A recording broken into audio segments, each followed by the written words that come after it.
প্রথমে আমরা পুরাতন টায়ারের বিটগুলো কেটে ফেলে দিচ্ছি টায়ার লেবেল করার জন্য।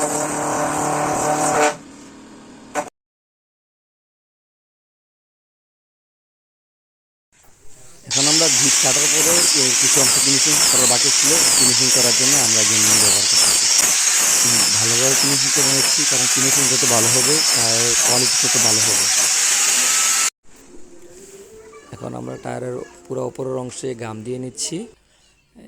পুরোটা গাম দেওয়া শেষ হলে আমরা 1 ঘন্টা অপেক্ষা করব।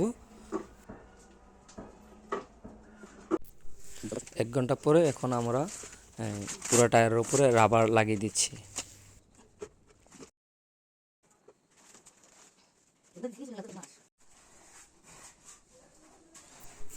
এখন আমাদের পুরো টায়ারে রাবার লাগা শেষ হয়েছে।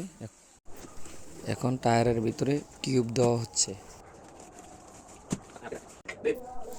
টায়ারের ভিতরে টিউব দেওয়া শেষ হয়েছে।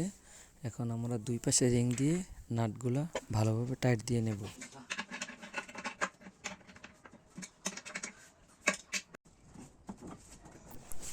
এখন আমরা ফাইনালি টায়ারকে মেশিনের ভিতরে দিয়ে দিচ্ছি।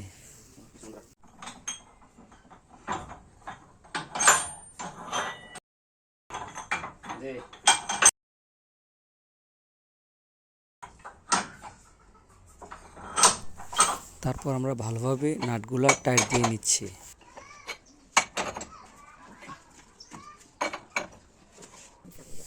এখন আমরা টিউবের ভিতরে হাওয়া দিচ্ছি।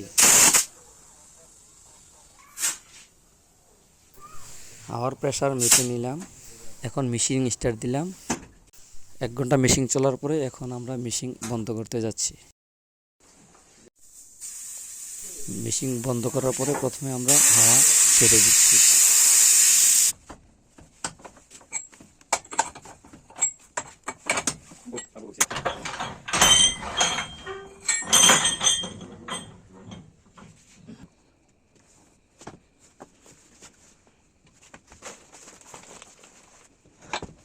মেশিন থেকে টায়ার বাইর করলাম। এখন আমরা হাওয়া দিয়ে চেক করে নিচ্ছি বিটগুলা ঠিকমতো উঠছে কিনা।